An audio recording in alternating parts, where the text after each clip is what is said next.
is going to battle and withdraw this bill.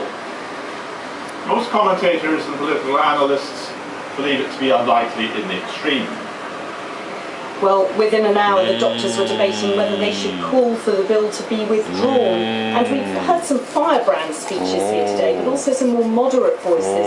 Among them was Dr. John Canning from Middlesbrough, who argued the BMA shouldn't withdraw from engaging with the government. Good boy. We need to work with them, get it better, change it. All those positive things that are there, we need to change this bill, not oppose it. And a short while later, the meeting heard from Dr. Ian Banks, who's a member of the BMA's council. Good boy. People are telling me all the time, this bill is awful, this bill is terrible, it's going to wreck the whole of the NHS, but we're going to have to work with it. We're going to have to work with it.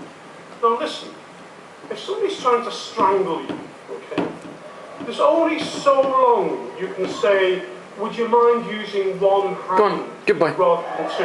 Because it's really uncomfortable.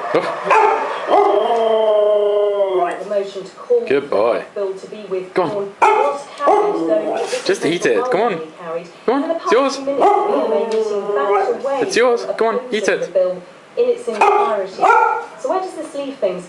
The bill is still going forwards through Parliament. Doctors have, with these motions, sounded a note of opposition to the Health Secretary Andrew Lansley, though it's not as strong as the way in which they could have voted today. Go on. Our sources Goodbye. to Lansley say the BMA isn't representative of all doctors, and ultimately they say the bill is about what will benefit patients rather than the BMA. And the Department of Health says this is a retrograde step in terms of what the BMA has voiced in terms of opposition, and the Department of Health says it's been disappointed with that. Carolyn. Jane Draper, thank you very much. Now, you've probably heard this story already today. In the Radio Times, the producer of the long-running television drama Midsummer Murders says we don't have ethnic minorities involved because it wouldn't be the English village with them. It just wouldn't work. Brian Trumay went on to say of the programme, which was launched in 1997, "We're the last bastion of Englishness, and I want to keep it that way." Race campaigners, as you've heard, have accused him of trying to wipe ethnic minorities off the screen and of distorting the presence of black and Asian people in rural areas. He's since been suspended by his ITV bosses, who said they were shocked and appalled at his personal comments. The fictional local town in Midsummer Murders is Coulston. The programme actually filmed in Wallingford in Oxfordshire.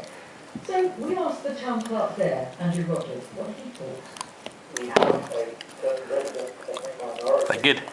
Good boy. They usually come from the restaurants. We have a number of restaurants with Chinese, Thai, Good boy. Indian. So we do have a small resident population. It probably doesn't amount to more than about 1% of the population, so it is quite small, but nevertheless they do form part of our permanent community in Wallingford. And I would imagine that any market town